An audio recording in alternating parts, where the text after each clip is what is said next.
إن الحمد لله نحمده ونستعينه ونستغفره ونعوذ بالله من شرور أنفسنا ومن سيئات أعمالنا من يهده الله فلا مضل له ومن يضلل فلا هادي له وأشهد أن لا إله إلا الله وحده لا شريك له وأشهد أن محمدًا عبده ورسوله أما بعد فإن خير الحديث كتاب الله وخير الهدي هدي محمد صلى الله عليه وسلم وشر الأمور محدثاتها وكل محدثة بدعة وكل بدعة ضلالة وكل ضلالة في النار فأعوذ بالله السميع العليم من الشيطان الرجيم من همزه ونفخه ونفثه بسم الله الرحمن الرحيم يا أيها الذين آمنوا اتقوا الله حق تقاته ولا تموتن إلا وأنتم مسلمون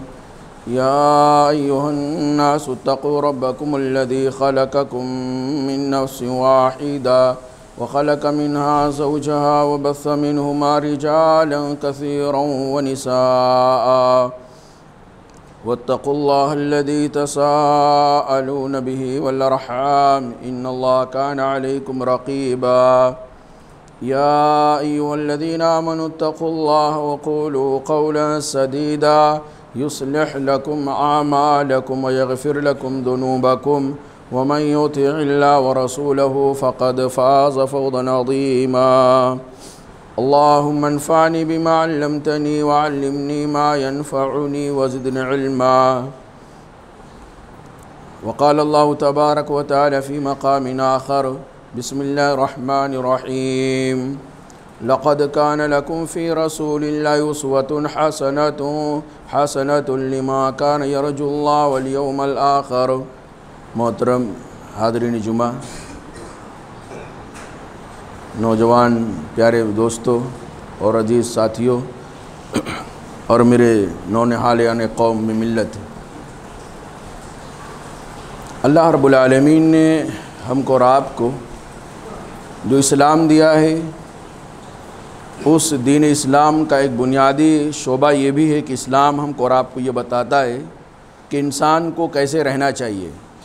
مسلمان اپنی رہن سہن، اپنا کھان پان، اپنی طرز زندگی کس طرح سے اختیار کرے جو اللہ تعالیٰ کو پسند ہو، اور کون سا ایسا طریقہ ہے جس طریقے سے زندگی گزارنے کو اللہ ناپسند کرتا ہے۔ اسلام کا خاندانی نظام، اس تعلق سے ہماری گفتگو الحمدللہ کئی قسطوں میں آ چکی ہیں۔ اسی سے متعلق ایک آج کے خطبہ جمعہ کے اندر ایک اہم عنوان اور اہم پوائنٹ ہے، وہ یہ کہ مشترکہ خاندانی نظام۔ سب سے پہلے ہم یہ دیکھتے ہیں کہ مشترکہ خاندانی نظام کیا ہے، اس کا تعارف کیا ہے، اس کی پہچان کیا ہے۔ آسان لفظوں میں اگر سمجھانے کی کوشش کی جائے تو یوں کہہ سکتے ہیں کہ ایک آدمی ہے، اس کے 2 یا 2 سے زیادہ بیٹے ہیں، ان کی بیویاں ہیں، ان کے بچے اور بچیاں ہیں، پھر ان کی بھی بیویاں بچے ہیں، اور سارے کی سارا پوتے، باپ، دادا، پردادا سب ایک ساتھ رہ رہے ہیں۔ ایک چھت کے نیچے سب کا رہن سہن ہے، سب کا کھان پان ہے، سب کا کچن، سب کا واش روم، سب کا مطبخ ایک ہی ہے، اور سارے کے سارے لوگ مل جل کر کے ایک ساتھ رہتے ہیں۔ کسی کا کوئی الگ سے کچن نہیں ہے، کسی کا الگ سے کوئی گھر نہیں ہے، کسی کا الگ سے کوئی واش روم نہیں ہے، طہارت خانہ نہیں ہے، سب ایک ہی گھر کے اندر رہتے ہیں۔ اس کو اسلام کی زبان میں مشترکہ خاندانی نظام کہا جاتا ہے، انگلش میں اس کو جوائنٹ فیملی سسٹم کہا جاتا ہے۔ میرے بھائیو، جوائنٹ فیملی سسٹم یہ کیا ہے؟ جو لوگ اس سسٹم سے بدھے ہوئے ہیں، یا جو اس سسٹم کے ممبر اپنے آپ کو بنا کے رکھے ہیں، چاہے چاہتے ہوئے یا نہ چاہتے ہوئے، وہ اس کی بڑی تعریفیں کرتے ہیں اور اس پر فخر کا اظہار بھی کرتے ہیں، اور بہت سارے فوائد بھی گناتے ہیں۔ اتنے فوائد کہ فوائد گناتے گناتے تھکتے نہیں ہیں۔ یقیناً اس بات سے انکار نہیں ہے یعنی جوائنٹ فیملی سسٹم میں یا مشترکہ خاندانی نظام میں فائدہ نہیں ہے، صرف نقصان ہی نقصان ہو ایسا بالکل نہیں ہے، بلکہ ان فوائد میں سے جو لوگ بتاتے ہیں سب سے پہلا فائدہ تو یہ ہے کہ اتنے سارے لوگ، دادا بھی، باپ بھی، پوتا بھی، ان کے سارے بہویں، ان کے سارے بیویاں، سارے بچے ایک ہی ساتھ میں رہ رہے ہیں، ایک ہی ساتھ کھاتے ہیں، ایک ہی ساتھ پیتے ہیں، ایک ہی چھت کے نیچے رہتے ہیں، تو اس سے ان میں آپس میں محبت بڑھتی ہے، اتحاد اور اتفاق کا مظاہرہ ہوتا ہے کہ دیکھو کتنی مضبوط قوم ہے، یا کتنا مضبوط خاندان ہے، کتنے پیار و محبت شیر و شکر کے ساتھ رہ رہے ہیں، کتنا مل جل کر کے رہ رہے ہیں، ان کے اندر اتحاد کتنا ہے، ان کے اندر پیار و محبت کتنا ہے۔ اسی طرح ایک اور فائدہ لوگ گناتے ہیں کہ اتنے سارے لوگ جب رہتے ہیں تو ایک بڑی خاندان، یعنی بڑا خاندان بن جاتا ہے، بڑے لوگوں کا ایک بڑا جمع غفیر، ایک چھوٹا سا کالونی ٹائپ کر کے یہ اس کا اپنا خاندان ہوتا ہے، ایک اپنا چھوٹا سا کالونی ٹائپ کر کے اس کا اپنا خاندان ہوتا ہے۔ اس خاندان کے ایک ساتھ رہنے کی وجہ سے، جوائنٹ فیملی میں رہنے کی وجہ سے ان کا رعب، ان کا دبدبہ سماج کے اوپر طاری رہتا ہے۔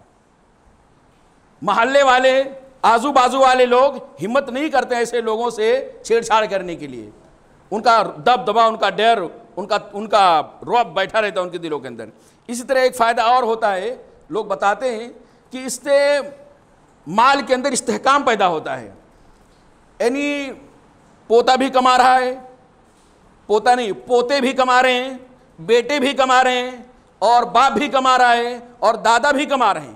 اتنے سارے لوگ الگ الگ اپنی اپنی کمائی کر کے، الگ الگ محنت مزدوری کر کے، الگ الگ جاب کر کے، بزنس کر کے، سب اپنا پیسہ، اپنی آمدنی، اپنی کمائی ہوئی دولت لا کے گھر کے سرپنچ کے ہاتھ میں رکھ دیتے ہیں، ایک مٹھ اس کے پاس میں آ جاتا ہے، اور اتنی بڑی رقم اس خاندان کے پاس جمع ہو جاتی ہے، اور خرچہ بھی کم ہوتا ہے، اخراجات بھی کم ہوتے ہیں، اس لیے کہ الگ الگ گیس، الگ الگ کچن رہے گا، الگ الگ رہیں گے، الگ الگ لائٹ بل آئے گا، نہ جانے کتنی ساری چیزیں، بہت بچت ہوتی ہے۔ اور جب سب کا پیسہ، سب کی کمائی ایک ساتھ جمع ہوتی ہے تو اس کے ذریعے سے زمین خریدی جاتی ہے، فلیٹ خریدے جاتے ہیں، پراپرٹی بنائی جاتی ہے، جائیداد خریدی جاتی ہے، اور اس میں سب کا حصہ ہوتا ہے، تو اس میں ظاہر سی بات ہے ایک مالی استحکام ہوتا ہے۔ اسی طرح اس سسٹم کا ایک اور فائدہ لوگ گناتے ہیں کہ اس خاندان کے اندر، فیملی سسٹم کے اندر رہنے والے میں سے اگر کوئی کمزور ہے، کوئی بہت زیادہ ہوشیار نہیں ہے، کوئی بہت زیادہ ایکٹیو نہیں ہے، یا خاص طور سے بوڑھے ماں باپ، ان کا اچھے سے دیکھ بھال ہو جاتا ہے، یعنی کوئی اگر کمزور بھائی ہے، کوئی بھتیجا کمزور ہے، تو اس سسٹم کے تحت اچھے سے اس کی پرورش ہو جاتی ہے۔ باپ بوڑھے ہو گئے، ماں بوڑھے ہو گئے، دادا بوڑھے ہو گئے، تو ان کی دیکھ بھال کا کوئی مسئلہ نہیں رہتا ہے، اس سسٹم کے تحت وہ آرام سے ان کی دیکھ بھال ہو جا رہی ہے۔ ان کے علاوہ بہت سارے فوائد گنائے جاتے ہیں میرے بھائیوں، یقیناً یہ جو فوائد ہیں گنائے جا رہے ہیں، ان کے علاوہ بھی بہت سارے فوائد ہو سکتے ہیں۔ جوائنٹ فیملی کے اندر فوائد نہیں ہے یہ بات نہیں ہے، جوائنٹ فیملی کے اندر صرف نقصانات ہوں ایسا نہیں ہے، جوائنٹ فیملی کے اندر اور یعنی مشترکہ خاندانی نظام کے اندر فائدے بہت ہیں، لیکن اسلام کے ایک اصول ہے۔ اسلام کا اصول کیا ہے؟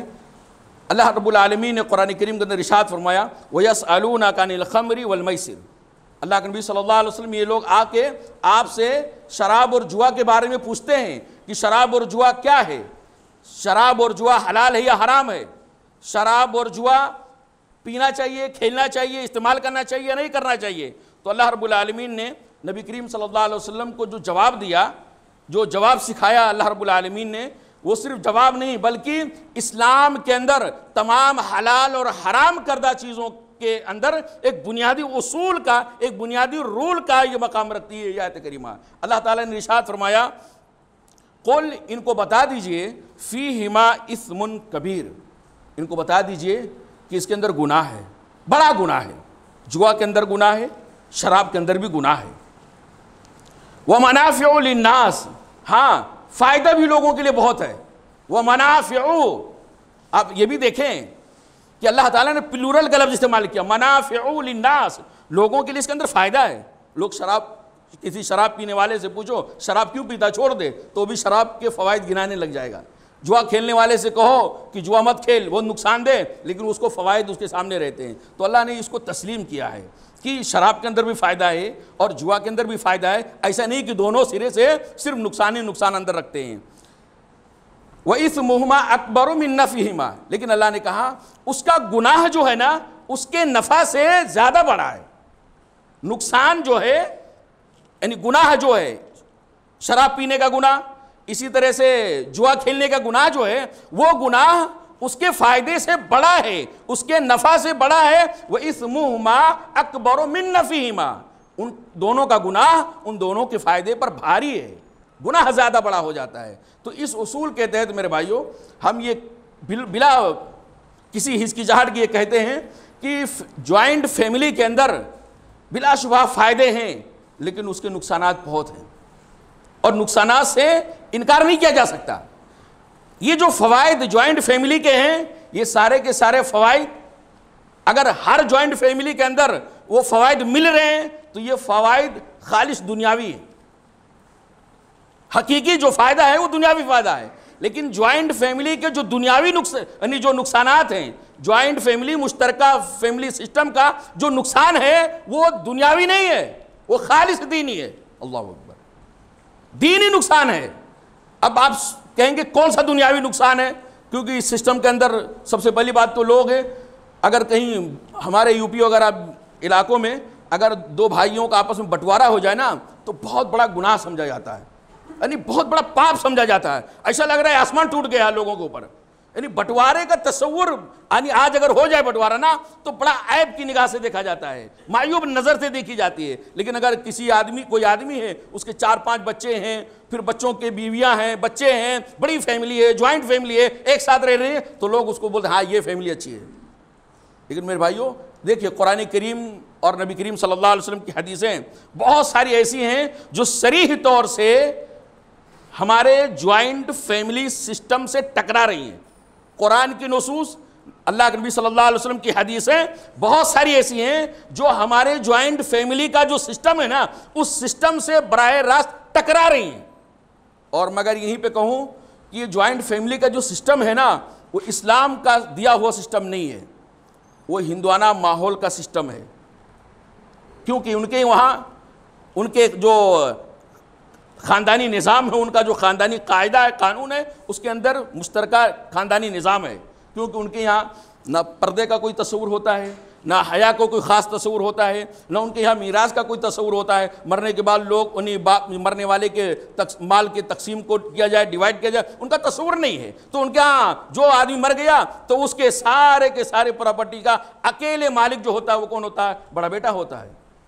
تو یہ وہاں سے آئی ہوئی ہے. دیکھیں قرآن کریم کی کون سی آیتیں، نبی کریم صلی اللہ علیہ وسلم کی کون سی حدیثیں ہیں جو براہ راست ہمارے موجودہ جوائنٹ فیملی کی سسٹم سے ٹکرا رہی ہیں. اللہ رب العالمین نے سورہ احزاب کے اندر ارشاد فرمایا، پہلی آیت اللہ نے کہا وَقَرْنَ فِي بُيُوتِكُنَّ، وَقَرْنَ فِي بُيُوتِكُنَّ، اے اللہ کے نبی صلی اللہ علیہ وسلم کی بیویوں اور اے اللہ کے نبی صلی اللہ علیہ وسلم کی بیٹیوں اور اے امت اسلامیہ کی بیٹیوں، تمہارے لیے لازم ہے وَقَرْنَا فِي بُيُوتِكُنَّ، تم سب اپنے اپنے گھروں کے اندر سکون کے ساتھ، مضبوطی کے ساتھ قرار پکڑ کے بیٹھے رہو. وَلَا تَبَرَّجْنَا تَبَرُّجَ الْجَاهِلِيَّةِ الْأُولَىٰ، اور زمانے جاہلیت کی طرح بناؤ سنگار کر کے باہر نہ نکلا کرو، اپنے زینت کا اظہار نہ کیا کرو. اس آیت کریمہ سے جو محل استشہاد ہے وہ یہ کہ اللہ نے گھر کی جو نسبت کیا ہے عورتوں کی طرف کیا ہے. وَقَرْنَا فِي بُيُوتِكُنَّ، اے عورتوں تم اپنے گھروں کے اندر مضبوطی کے ساتھ پکڑ کر کے بیٹھے رہو. اگر موجودہ نظام جو سسٹم ہمارا ہے اس سسٹم اور نظام میں رہنے والوں سے، ان کی بیویوں سے، ان کی عورتوں سے پوچھا جائے تمہارا گھر کون سا ہے تو کیا بولیں گے؟ یہ میرا گھر ہے. اچھا تمہارے جیٹھ کا گھر کون ہے؟ یہی ہے. تمہاری جیٹھانی کا گھر کون ہے؟ یہی گھر ہے. یعنی اللہ تعالیٰ نے گویا اس آیت کریمہ سے بتایا ہے کہ عورت کا اپنا گھر ہونا چاہیے. شادی ہونے کے بعد ہر عورت کا یہ حق ہے کہ اس کا اپنا گھر ہونا چاہیے. اپنا گھر مطلب میرے اپنے نام پہ نہیں، اپنا گھر کا مطلب یہ ہوتا ہے جہاں پہ وہ اس کا ہسبینڈ، اس کے بچے اور زیادہ سے زیادہ شوہر کے ماں اور باپ ایک ساتھ رہ سکتے ہوں، یہ اس کا اپنا گھر ہے۔ اسلام نے اس کو اپنا گھر قرار دیا ہے، اور شادی ہونے کے بعد ہر شوہر کی یہ ذمہ داری بنتی ہے کہ وہ اپنے بیوی کے پوری اخراجات کی ذمہ داری اٹھائے، کفالت کی ذمہ داری اٹھائے، نان و نفقہ کی ذمہ داری اٹھائے، اسی طرح رہنے سہنے کا بھی اس کے لیے اپنے حیثیت کے اعتبار سے مناسب بندوبست فرمائے۔ یہ اس عورت شوہر کے اوپر یہ ذمہ داری بنتی ہے۔ تو اللہ تعالیٰ نے اس آیت کریمہ کے اندر ارشاد فرمایا کہ عورتوں تم اپنے گھروں کے اندر قرار پکڑ کے بیٹھو، اور اس سسٹم کے تحت عورت کا اپنا کوئی گھر نہیں ہوتا ہے۔ اسی طرح اللہ رب العالمین نے قرآن کریم کی جو بہت ساری آیتیں ہیں، نبی صلی اللہ علیہ وسلم کی حدیثیں ہیں، ان میں پردہ کا ایک بہت پاکیزہ تصور ہے۔ پردہ اس لیے اسلام نے حکم دیا ہے تاکہ عورتوں کی عزت و ناموس محفوظ رہے، کوئی ان کو غلط نیت سے دیکھ نہ سکے، کوئی ان کے ساتھ چھیڑ چھاڑی نہ کر سکے۔ اسی لیے اللہ نے کہا کہ گھروں کے اندر رہو، بوقت ضرورت اگر گھر سے باہر جانے کی ضرورت پڑ جائے تو بناؤ سنگار کر کے مت نکلو، بلکہ باحیا ہو کر، با پردہ ہو کر کے، یعنی اور بہترین انداز میں اسلام کی مقدس بیٹیاں بن کر کے باہر نکلا کرو۔ لیکن ہمارا جو اللہ کے نبی صلی اللہ علیہ وسلم نے ارشاد فرمایا ایاکم الدخول، جو پردے کی آیتیں، جو پردے کے حدیثیں ہیں، وہ ہمارا جو جوائنٹ فیملی کا سسٹم ہے اس سے یعنی بالکل ہو بہت ٹکرا رہا ہے، آمنے سامنے۔ میرے بھائیوں، پردے کا جوائنٹ فیملی کے اندر کوئی تصور نہیں ہے۔ پردے کا آپ بتائیں، اللہ کے نبی صلی اللہ علیہ وسلم کی حدیث ہے ایاکم الدخول، اے لوگو ایاکم الدخول علی النساء، ان عورتوں کے پاس نہ جایا کرو جن کے شوہر نہ ہوں، یا اجنبی عورتوں کے پاس تم لوگ تنہائی میں نہ جایا کرو، اکیلے مت جایا کرو۔ ایاکم الدخول علی النساء، اجنبی عورتوں کے پاس جانے سے اپنے آپ کو بچاؤ۔ ایک صحابی نے کہا، انصاری صحابی نے، قال رجل من الانصار یا رسول اللہ صلی اللہ علیہ وسلم افرأیت الحم، اللہ کے نبی صلی اللہ علیہ وسلم آپ اجنبی عورتوں کے پاس جانے سے منع کر رہے ہیں، تو دیور کا کیا حکم ہے؟ کیا دیور کے لیے دیور کا کون رشتہ دار ہوگا؟ بھابی۔ کیا دیور کے لیے اس کی بھابی اجنبی ہوگی؟ تو اللہ کے نبی صلی اللہ علیہ وسلم نے ارشاد فرمایا الحم الموت، جو شوہر کے میل رشتہ دار ہیں، شوہر کے بھائی ہیں، بڑا بھائی چھوٹا بھائی جو بھی ہے، شوہر کے جو بھائی ہیں، یہ اس کی بیوی کے لیے موت ہے۔ میرے بھائیوں، یہ پردے کا ایک ہلکا سا اشارہ میرے بھائیوں۔ یہ آیتیں یہ حدیث ہم کو بتاتی ہے کہ اسلام جو ہے وہ انفرادی نظام زندگی چاہتا ہے، مشترکہ خاندانی نظام کا قائل نہیں ہے۔ اس لیے کہ جو موجودہ سسٹم ہے اس سسٹم کے اندر میرے بھائیوں ہم اور آپ جانتے ہیں کہ جوائنٹ فیملی کے اندر کوئی پردہ نہیں، نہ دیور کا پردہ ہے، نہ جیٹھ کا پردہ ہے، نہ میری بیوی بھائی سے چھپتی ہے، اور نہ میرا بھائی میری بیوی کے سامنے آنے سے اس کی چاہتا ہے۔ کھل اس کا تعارف کیا جاتا ہے، اس کی پہچان بھی بتائی جاتی ہے، سب گھل مل کر کے ایک دسترخوان پہ بیٹھ کے کھاتے ہیں۔ اور یہ کیا ہے؟ یہ تو ہلکا ہے۔ ہمارے یہاں جو سسٹم ہے، میں سب کی بات نہیں کر رہا ہوں، معاف فرمائیے گا، جتنے بھی جوائنٹ فیملی کے اندر بدھے ہوئے ہیں سب کی بات میں نہیں کر رہا ہوں، لیکن بہت سارے لوگوں کو میں نے دیکھا ہوں کہ ایک بھائی سعودی میں رہتا ہے، ایک بھائی ممبئی میں رہتا ہے۔ گاؤں کا جو سسٹم ہے، بھائی سعودی میں، ممبئی میں، اس کی بیوی گاؤں میں، اس کا دیکھ ریکھ کون کر رہا ہے؟ بھابھی کی طبیعت خراب ہوئی، اس کا کہیں آنا ہے، کہیں جانا ہے، شادی اٹینڈ کرنا ہے، پروگرام میں جانا ہے، ہاسپٹل کہیں بھی جانا ہے، وہ دیور لے کے اپنے بائک پہ، کس پہ؟ اپنی بائک پہ بیٹھا کر کے لے کے جا رہا ہے۔ دیکھنے والے کو یہ تمیز نہیں ہو پاتی ہے کہ اس کی بیوی اپنی ہے یا کوئی اور ہے۔ میرے بھائیوں، یہ تو گھر کے باہر کا معاملہ، اندر کا معاملہ اللہ کے نبی صلی اللہ علیہ وسلم نے یہ کیوں کہا کہ جو دیور ہوتا ہے وہ موت ہوتا ہے؟ بھائی اجنبی تو اجنبی ہے، اجنبی تو اجنبی ہے، اگر تھوڑی قربت ہونی چاہیے، اللہ کے نبی صلی اللہ علیہ وسلم کو تھوڑا سوچنا چاہیے، یعنی ایسا لگتا ہے ہمارے حساب سے۔ لیکن کیا یہ حساب صحیح ہے کہ بھائی جو اجنبی آدمی ہے، جو جس کو ہم بھی نہیں جانتے، وہ جس کو ہم پہچانتے نہیں، ہمارے گھر کا کوئی آدمی پہچانتا ہے، وہ تو ڈینجر ہے، وہ موت ہونا چاہیے، لیکن ہمارا بھائی ہماری بیوی کے لیے کیسے موت ہو گیا؟ تو اللہ کے نبی صلی اللہ علیہ وسلم ہم سے زیادہ سمجھدار تھے، اور اللہ کے نبی صلی اللہ علیہ وسلم جو سمجھداری کا اظہار کیا ہے بلا شبہ وہ ہمارے سامنے، ہمارے سماج کے اندر دکھ رہا ہے، اس لیے کہ جس کو ہم نہیں جانتے، جس کو ہمارے گھر والے نہیں جانتے، جس کو ہمارے بیوی بچے نہیں جانتے، وہ ہمارے گھر میں نہیں آئے گا، وہ ہمارے گھر میں نہیں جائے گا، وہ ہماری فیملی کے ساتھ گھلے ملے گا نہیں۔ جب ہماری فیملی کے ساتھ گھلے ملے گا نہیں تو عزت کے تار تار ہونے کا کوئی سوال ہی نہیں پیدا ہوتا ہے۔ اور ہمارا جو بھائی ہے سگا، وہ ہمیشہ گھر میں رہتا ہے۔ کہاں رہتا ہے؟ معاف فرمائیے، کہاں رہتا ہے؟ ہمیشہ گھر میں رہتا ہے۔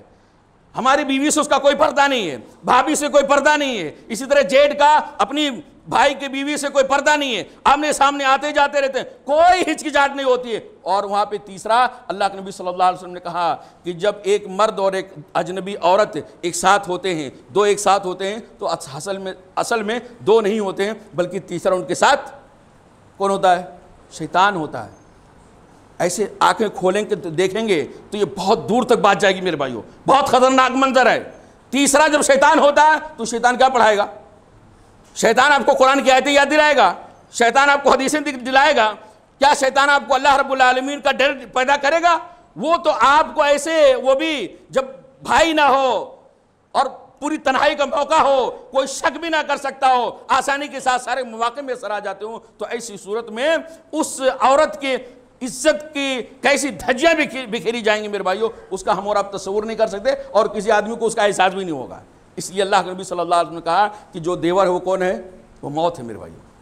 اس سے بھی پتہ چل رہا ہے کہ پردے، یعنی جوائنٹ فیملی کے اندر پردے کا اہتمام نہیں ہوتا ہے، اور میرے حساب سے یہ ناممکن کے برابر ہے، ناممکن کے برابر ہے، جیسا ہمارے سماج کے اندر جوائنٹ فیملی کا سسٹم ہے۔ اسی طرح اللہ، تیسری چیز میرے بھائیوں، اسلام نے ہر آدمی کا اس کے مرنے والے رشتہ دار میں حق متعین کیا ہے۔ شوہر مرے گا تو بیوی کو حصہ ملے گا، بیوی مرے گی شوہر کو حصہ ملے گا، اس کے بچوں کو حصہ ملے گا، بچے مریں گے ماں باپ کو ملے گا، اس کے جتنے بھی رشتہ دار ہیں نا، سب رشتہ داروں کے اللہ رب العالمین نے حصہ متعین کر دیا ہے میراث کے اندر۔ اور اسلام کا یہ بنیادی تعلیم ہے، حکم ہے کہ کسی بھی آدمی کے انتقال کے بعد اس کی تجہیز تکفین کی جائے، اس کا اگر لین دین کہیں ہو تو اس کو اتارا جائے، اس کو لے دے کے معاملہ صاف کیا جائے، اور بغیر کسی تاخیر کے میراث کو تقسیم کر لیا جائے۔ یہ اسلام کا اصول ہے۔ اس لیے فوراً اگر تقسیم ہوگا تو تقسیم کرنا بھی آسان رہے گا، سب کے دل صاف رہیں گے، سارا میٹر سامنے رہے گا، کوئی پیچیدگی نہیں رہے گی، کسی کو شک اور شبہ کا موقع بھی نہیں ملے گا۔ لیکن جوائنٹ فیملی کے اندر کیا ہوتا ہے؟ ابا تو ابا، دادا تو دادا، کئی پردادا چلے گئے اس دنیا سے، لیکن میراث نام کی کئی دور دور تک تقسیم کا نام و نشان بھی نہیں ہے۔ میراث تقسیم ہو گئی، سوال ہی نہیں پیدا۔ اور اگر جوائنٹ فیملی رہنے والوں میں سے اگر کوئی فرد کھڑے ہو کے کہہ دے بھئی دادا کا انتقال ہو گیا یا ابا کا انتقال ہو گیا، میراث تقسیم کرو، ایسی گھور کے اس کی نظر دیکھیں گے اس کو کہ اس کو نظر ہی لگ جائے گی، یعنی ایسا لگیں گے کتنا گناہ کا یعنی اپیل کر رہا ہے، کتنا بڑا مطالبہ کر رہا ہے، کوئی شریعت کے خلاف مطالبہ کر رہا ہے، اور لوگ ناراض ہو جائیں گے کہ جو یہ کیا کر رہا ہے۔ تو جوائنٹ فیملی کے اندر میرے بھائیوں میراث کا کوئی تصور نہیں ہوتا ہے، میراث کی تقسیم کا کوئی تصور نہیں ہوتا۔ سالوں گزرنے کے بعد، ابا دادا پردادا کے چلے جانے کے بعد، جب کبھی بعد میں نوبت آتی ہے، کوئی جھاگتا ہے، کسی کے اندر سرایت یہ بات کر جاتی ہے کہ بھائی میراث اسلام کا بہت بنیادی حکم ہے، اس پر عمل کرنا چاہیے، اور جب لوگ تیار ہو جاتے ہیں کیسا بھی کر کے میراث کی تقسیم کا معاملہ، تو شجرہ یعنی شجر نامہ بنانا یا خاندان کے پورے رشتہ داروں کی لسٹ نکالنا، یہ بڑا مشکل ہو جاتا ہے۔ نہ وہ خاندان والے حل کر پا رہے ہیں کہ کون کس کے حقدار ہوگا، پہلے کس کا انتقال ہوا، بعد میں کس کا انتقال ہوا، جب وہ انتقال ہوا تو اس کے پاس کتنی پراپرٹی تھی، جب اس کا انتقال ہوا تو اس کی پراپرٹی کتنی تھی، وہ جب انتقال ہوا تو اس کی پراپرٹی میں کون کون حصے دار ہوگا۔ نہ گھر کا کوئی آدمی سالو کر سکتا ہے، اور نہ کوئی مفتی اور کوئی علامہ اس کو سالو کر سکتا ہے۔ سالوں سال کا میرے بھائی، زمانوں صدیوں کا ایسا معاملہ ہوتا ہے، اور جب لے دے کر کے کیسا بھی کر کے تقسیم ہونے لگتا ہے تو پھر جو دشمنیاں، جو لڑائیاں، جو جھگڑے، جو یعنی ہڑبونگ مچتا ہے اور بھائیوں اور رشتہ داروں کے بیچ میں، جو اس بات کا غماز ہوتا ہے کہ جو دعویٰ کیا جاتا ہے بڑے پیار سے رہتے ہیں، بڑی محبت سے رہتے ہیں، بڑی الفت ان کے اندر ہے، کبھی وہ علیحدہ نہیں ہوں گے، وہ ساری کی ساری محبت جس کا ڈھڈورا پیٹا جاتا تھا میراث کی تقسیم کے معاملے میں، مال کی ڈیوائڈ کے معاملے میں سب سامنے آ جاتا ہے، پوری حقیقت کھل جاتی ہے کہ یہ حقیقت محبت کے ساتھ رہتے تھے یا مجبوری میں رہتے تھے۔ بھائیوں کا معاملہ نہیں کہتا ہوں، اکثر جوائنٹ فیملی میں رہنے والی عورتوں سے پوچھو، اکثر جوائنٹ فیملی میں رہنے والی عورتوں، بھائی کیا معاملہ ہے، یہ سگا بھائی ہے، میری امی کا بیٹا ہے، ابا کا بیٹا ہے، تو تھوڑا سا وہ مطلب سہمت ہو جاتے ہیں، برداشت کر لیتے ہیں. لیکن جو دوسرے گھروں سے، الگ الگ گھروں سے بہویں آتی ہیں، بیویاں آتی ہیں، ان سے ذرا پوچھو کہ تم یہ خوشی کے ساتھ رہتے ہو مجبوری میں رہ رہی ہو. یعنی ان کا اپنا کوئی گھر نہیں ہوتا ہے، ان کے اپنا کوئی پراپرٹی نہیں ہوتی، ان کا اپنا کوئی مال نہیں ہوتا ہے، لے دے کے پتہ نہیں چلتا ہے کون کس کا ہے. جب انتقال آدمی کا ہوتا ہے تو پتہ نہیں چلتا ہے کہ یہ مال اس کا ہے کہ نہیں میرے بھائیو، کیونکہ سارے کے سارے لوگ اپنا اپنا کماتے ہیں اور ایک مٹھ لا کر گھر کے سرپنچ کے ہاتھ میں رکھ دیتے ہیں، اور وہ گھر کا سرپنچ مال تقسیم یعنی مال بڑھاتا ہے، جائیداد بڑھاتا ہے، کس کے نام پہ ہے کچھ پتہ نہیں چلتا ہے، بعد میں بہت پیچیدگی ہوتی ہے. تو یہ جوائنٹ فیملی کا جو سسٹم ہے اسلام کے میراث کے سسٹم سے بھی ٹکراتا ہے میرے بھائیوں. اسی طرح سے ایک بہت بنیادی چیز ہے، شوہر اور بیوی کا جو رشتہ ہوتا ہے وہ خلوت کا مطالبہ کرتا ہے، پرائیویسی چاہتا ہے. باپ بیٹے کا، ماں بیٹی کا ایسا نہیں ہے. شوہر اور بیوی کا رشتہ ایسا ہوتا ہے کہ اس کو پرائیویسی چاہیے. پرائیویسی کا معاملہ صرف رات میں ایک ساتھ رہنے کا معاملہ نہیں ہے. پرائیویسی کا مطلب یہ ہوتا ہے کہ اس کے علاوہ بھی جو رات میں ایک ساتھ ایک بستر پہ یا ایک روم میں سوتے ہیں، اس کے علاوہ بھی بہت سارے دن کے اندر بھی ایسے مواقع آتے ہیں جو مواقع اس بات کا تقاضا کرتے ہیں کہ ان میاں اور بیوی کو پرائیویسی چاہیے، اور وہ پرائیویسی جوائنٹ فیملی کے اندر ناممکن ہے میرے بھائیوں. مثال کے طور پہ اللہ کے نبی صلی اللہ علیہ وسلم کی تعلیم ہے. آپ صلی اللہ علیہ وسلم نے کہا سب سے بہترین عورت کون ہے؟ تو آپ صلی اللہ علیہ وسلم سے جب پوچھا گیا تو آپ صلی اللہ علیہ وسلم کا سب سے بہترین عورت وہ ہے کہ جس کی طرف اس کا شوہر دیکھے تو وہ اپنے شوہر کو خوش کر دے، اس کو اگر کوئی کام کرنے کے لیے کہے تو فوراً اس کی اطاعت کر دے، جب اس کا شوہر اس سے غائب رہے تو اپنے شوہر کے مال کی اور اپنی عزت کی حفاظت کرے. یہ سب سے بہترین عورت ہے. میں عربی چھوڑ دیا ہوں جان بوجھ کر کے چونکہ ٹائم پر میری نظر ہے. تو اس روایت سے پتہ چلتا ہے کہ یعنی بیوی کو اپنے شوہر کے لیے کیسا ہونا چاہیے؟ اذا نظرت الیہا سرت ہو، جب تو اپنی بیوی کو دیکھے تیری بیوی تجھ کو خوش کر دے. مطلب بیوی کو کیسا ہونا چاہیے؟ بیوی کو زیب و زینت کے ساتھ ہونا چاہیے، بناؤ سنگار کے ساتھ ہونا چاہیے، اس کے اندر اٹریکٹیو ہونا چاہیے، دلکش ہونا چاہیے. شوہر دیکھے تو منہ نہ پھیر لے، ناک پر ہاتھ نہ لے، بلکہ اس کے اندر ایک کھچاؤ ہونا چاہیے. ایسی بیوی کو ہونا چاہیے. برابر؟ اچھا، ایک تو یہ. دوسری طرف اسلام یہ کہہ رہا ہے، قرآن کریم کی آیت وَلَا يُبْدِينَ زِينَتَهُنَّ إِلَّا لِبُعُولَتِهِنَّ، ایک لمبی آگے لسٹ ہے، سورہ نور آیت نمبر 31 ہے. اللہ تعالیٰ نے کہا کہ عورتوں تم اپنی زینت ظاہر نہ کرو مگر اپنے شوہروں کے لیے، اپنے شوہروں کے باپ کے لیے، اور اس کے بعد رشتہ دار، یعنی اللہ تعالیٰ نے رشتہ بتایا ہے. ایک طرف اللہ کے نبی صلی اللہ علیہ وسلم کی حدیث کا مطالبہ یہ ہے کہ بیوی کو اپنے شوہر کے لیے بناؤ سنگار میں رہنا چاہیے، حلال زیب و زینت اختیار کرنا چاہیے. دوسری طرف قرآن کریم کی آیت ہے کہ عورتوں کو اپنی زینت ان لوگوں سے چھپا کے رکھنا چاہیے جو ان کے اجنبی ہیں، اور وہ اجنبی سارے کے سارے جوائنٹ فیملی میں گھر میں ہوتے ہیں. سارے کے سارے اجنبی کہاں ہوتے ہیں؟ گھر کے اندر ہوتے ہیں. جیٹ گھر کے اندر اجنبی ہے، دیور اجنبی ہے، اور اس طرح اور بہت سارے رشتہ دار ہیں جو اجنبی ہوتے ہیں میرے بھائیوں. اب بتائیں کیا ایک عورت اپنے شوہر کے لیے بناؤ سنگار کر سکتی ہے؟ کرے گی تو محبت بڑھے گا، اگر کرتی ہے بناؤ سنگار تو محبت بڑھے گا. لیکن یہاں قرآن کریم کی مخالفت ہو رہی ہے، کیونکہ صرف اپنے شوہر کے سامنے بناؤ سنگار کر کے نہیں آ رہی ہے، مجبوری میں وہ اپنے جیٹ کے پاس بھی جا رہی ہے، مجبوری میں وہ اپنے دیور کے پاس بھی جا رہی ہے، مجبوری میں اور اجنبی مردوں کے پاس بھی جا رہی ہے، جو قرآن کریم کی صریح خلاف ورزی ہے. اور جب عورت اپنے شوہر کے لیے بناؤ سنگار نہیں کرے گی تو گویا وہ محبت جو اللہ کے نبی صلی اللہ علیہ وسلم اپنی تعلیمات کی روشنی میں منور کرنا چاہتے ہیں، مضبوط کرنا چاہتے ہیں، محبت بڑھانا چاہتے ہیں، وہ میاں بیوی کے درمیان محبت نہیں بڑھ سکتی ہے. اور یہی نہیں میرے بھائیوں، جوائنٹ فیملی کے اندر عام طور سے دیکھا جاتا ہے، جہاں تک میں دیکھا ہوں، کہ جتنے جینٹس حضرات ہوتے ہیں وہ باہر کھاتے ہیں، ان کا اپنا ایک روم ہوتا ہے کوئی، یا چارپائی وغیرہ بھی ٹیبل وغیرہ لگا کے سارے جینٹس ایک ساتھ بیٹھ کے کھاتے ہیں، اور لیڈیز اپنا ایک ساتھ بیٹھ کے کھاتی ہیں.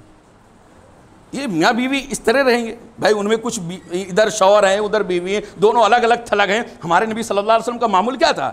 لقد کان لکم فی رسول اللہ اسوۃ حسنہ، نبی کریم صلی اللہ علیہ وسلم کی زندگی تمہارے لیے بہترین اگزامپل ہے. اللہ کے نبی صلی اللہ علیہ وسلم اپنی بیویوں کے ساتھ کیسے رہتے تھے؟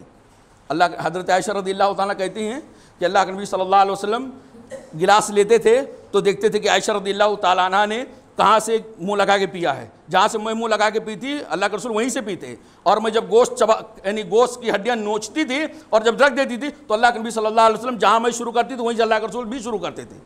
یہ محبت کا اظہار تھا۔ اور یہی نہیں، عائشہ رضی اللہ تعالیٰ عنہ تو ایک میاں بیوی کے درمیان رشتہ کیسا ہونا چاہیے اور اس کے اندر محبت کے گل کیسے کھلیں گے، اس کے لیے عائشہ رضی اللہ تعالیٰ بیان فرماتی ہیں کہ اللہ کے نبی صلی اللہ علیہ وسلم ہمارے ساتھ نہاتے تھے، ہمارے ساتھ غسل کرتے تھے، اور ہم کہتی ہیں، عائشہ رضی اللہ تعالیٰ کہتی ہیں، ہم کہتے ہیں اللہ کے رسول ذرا ہمارے لیے بھی پانی چھوڑو نا۔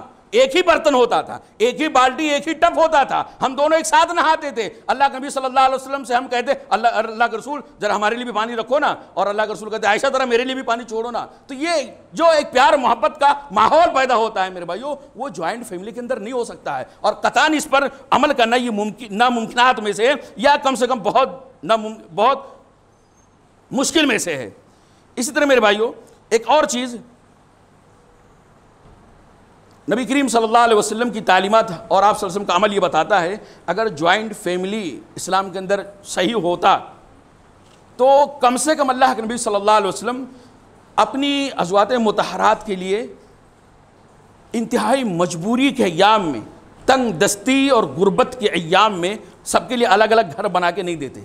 سب جانتے ہیں، سارے مسلمان جانتے ہیں کہ اللہ کے نبی صلی اللہ علیہ وسلم جب ہجرت کر کے مکہ سے مدینہ گئے تو آپ صلی اللہ علیہ وسلم نے سب سے پہلا کام مسجد کی تعمیر کیا۔ مسجد کے اطراف میں اللہ کے نبی صلی اللہ علیہ وسلم، مسجد کے سائڈ میں اللہ کے نبی صلی اللہ علیہ وسلم اپنی بیویوں کے لیے الگ الگ حجرہ تعمیر کیا۔ سب کے رہنے کا الگ انتظام، سب کے کھانے کا الگ انتظام، سب کے پکانے کا الگ انتظام، سب کے سونے کا الگ الگ انتظام، اللہ کے نبی صلی اللہ علیہ وسلم سب کے لیے انتظام کیا، جبکہ وہ ساری کی ساری بیویوں کو ایک گھر کے اندر رکھا جا سکتا تھا، جوائنٹ فیملی کے تحت رکھا جا سکتا تھا۔ اس کی ایک پہلی وجہ یہ ہے کیونکہ ان سب کے شوہر کوئی اور نہیں، محمد رسول اللہ صلی اللہ علیہ وسلم، جن سے آپ صلی اللہ علیہ وسلم کی بیویاں بے انتہا محبت کرتی تھیں، اور آپ صلی اللہ علیہ وسلم بھی محبت کرنے میں کسی سے یعنی کمی نہیں کیا کرتے تھے۔ پیار و محبت کا ماحول تھا۔ ایک تو یہ کہ اللہ کے نبی صلی اللہ علیہ وسلم سب کے شوہر تھے، ایک ساتھ رکھ سکتے تھے۔ دوسرا یہ کہ وہ تنگ دستی کا زمانہ تھا، ابھی مکہ سے لٹا کے ایمان بچا کر کے آئے ہوئے ہیں، اور اکیلے اللہ کے نبی صلی اللہ علیہ وسلم نہیں آئے ہیں۔ مکہ سے جو بھی آیا کچھ دولت لے کر نہیں آیا، سب خالی ہاتھ آئے ہیں، صرف ایمان لے کر آئے ہیں، اور بڑی تعداد میں مسلمان آئے ہیں مکہ سے۔ کہاں پہ آئے؟ مدینہ کے اندر۔ تو ابھی غربت کا ایام، خالی ہاتھ آئے، تو اتنا مسجد ضروری ہے، ٹھیک ہے، مسجد کے بغیر تو اسلام کا تصور نہیں، مسجد کے بغیر مسلمان کا تصور نہیں، لیکن مسجد بنانے کے بعد اللہ کے نبی صلی اللہ علیہ وسلم کے پاس عذر تھا، مجبوری تھی، ایک بہانہ بنا ہو سکتا تھا کہ ابھی مجبوری ہے، ابھی تنگ دستی ہے، ابھی غربت کا ایام، ابھی خالی ہاتھ آیا ہوں، تو ہر بیوی کے لیے الگ الگ روم بنانے کی کیا ضرورت ہے۔ یہ بتاتا ہے کہ یقیناً اسلام یہ چاہتا ہے کہ آدمی اپنی بیویوں کے لیے الگ سپریٹ انتظام کرے، سب کا کھانا الگ ہو، سب کا پینا الگ ہو، سب کا رہنا الگ ہو، سب کا گھر الگ ہو۔ یہ اسی لیے اللہ کے نبی اور یہی نہیں بلکہ آج بھی نبی کریم صلی اللہ علیہ وسلم کے زمانے کے اندر جو یعنی باپ الگ ہے، بیٹا الگ ہے، دادا الگ ہے، سب کا الگ الگ جو کھان پان رہتا تھا، یا بھائی آپس میں جو الگ تھلگ ہے، آج بھی عرب کے اندر، عرب ممالک کے اندر اس پر باقاعدہ عمل ہو رہا ہے۔ جب تک شادی نہیں ہوئی ہے، جب تک بیٹا اپنے باپ کے ساتھ رہے گا، باپ یعنی بیٹے کی شادی ہو گئی، باپ بولتا ہے بیٹے سے، بیٹا یہ تمہارا فلیٹ، تم جاؤ اور تمہاری بیوی جاؤ وہاں پہ رہو۔ اور یہ سارے بھائیوں، سارے بیٹوں کو باپ ایسے ہی کرتا ہے، اور الحمدللہ ان کو پہلے سے پتا ہے، وہاں کے نوجوانوں کو پہلے سے پتا ہے کہ جب تک ہم کمائیں گے نہیں، جب تک شادی کا تصور نہیں ہوگا، اس لیے وہ پہلے سے اس کی تیاری کرتے ہیں۔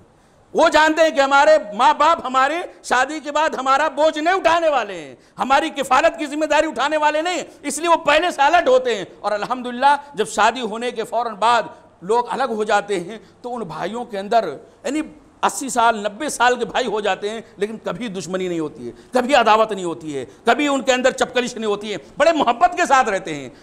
جب ملتے ہیں تو ایسا لگ رہا ہے زمانوں کے بعد ملا ہے۔ جو لوگ وہاں کے ماحول سے واقف ہیں وہ اچھے سے جانتے ہیں کہ وہاں بھائیوں کے بیچ میں محبت کیسے ہوتی ہے۔ میرا ہمارے یہاں کیا ہوتا ہے، جوائنٹ فیملی میں جب تک ہیں تب تک بڑا محبت دکھتا ہے، لیکن جب الگ ہو گئے نا تو کھانا پینا کیا، چہرہ بھی نہیں دیکھنا گوارا کرتے، اتنی کٹر دشمنی ہو جاتی ہے۔ تو ایک ہی اللہ کے نبی صلی اللہ علیہ وسلم کا عمل۔ اسی طرح میرے بھائیوں ایک بہت بنیادی چیز یہ ہے کہ جوائنٹ فیملی کے اندر جو نقصانات ہیں، ان نقصانات میں سے ایک یہ ہے کہ اسلامی تعلیمات پر عمل کرنا مشکل ہو جاتا ہے۔ کیسے مشکل ہو جاتا ہے؟ ایک آدمی کو دن میں نہانے کی ضرورت پڑ گئی، شادی شدہ آدمی ہے، اس کی بیوی ہے، اب شوہر اور بیوی دونوں کو نہانے کی نوبت ضرورت پڑ گئی۔ اب پرابلم کیا ہو رہا ہے، ایک ہی واش روم ہے، اب بہت سارے لوگ جو اور ہمارا جو سماج ہے نا، ہمارا جو اپنا مزاج ہے نا، وہ دینی مزاج نہیں ہے. ہم اسلام کو ہر جگہ فوقیت نہیں دے پاتے ہیں، اسلام کو ہر جگہ ترجیح نہیں دے پاتے ہیں. ہم کبھی کبھی سماج کے بندھن میں آ کر کے اپنی خود ساختہ سوچوں کی بنیاد پر اسلام کو سائڈ میں لگا دیتے ہیں. اب دین میں اگر کسی کو نہانے کی ضرورت پڑ گئی تو دیور سوچتا ہے اگر میں نہانے گیا تو بھابھی کیا بولے گی، بھائی کیا بولے گا، اور وہ جو دیورانی ہے وہ اگر اس کو نہانے کی ضرورت پڑ گئی تو لوگ کیا باتیں بتائیں گے. کوئی بات بنائے یا نہ بنائے، وہ بنائے نہ بنائے وہ بات کی بات ہے. یہ پہلے سے اپنے دماغ کے اندر یہ بات ڈال لیتے ہیں کہ دیکھو ابھی لوگ کیا کہیں گے، ابھی لوگ کیا کہیں گے، اور لوگ ایک دوسرے کا مذاق اڑائیں گے. تو اب مذاق سے بچنے کے لیے، ہمارا مذاق نہ اڑایا جائے، اس سے بچنے کے لیے لوگ کیا کرتے ہیں، نہانا ہی ختم، اور نہانا ختم تو نماز کا وقت بھی ختم، اور نماز کا وقت ختم تو نماز بھی معاف ہو گئی. بہت سارے اس کے پرابلم میرے بھائیوں. تو حاصل کلام یہ میرے بھائیوں کہ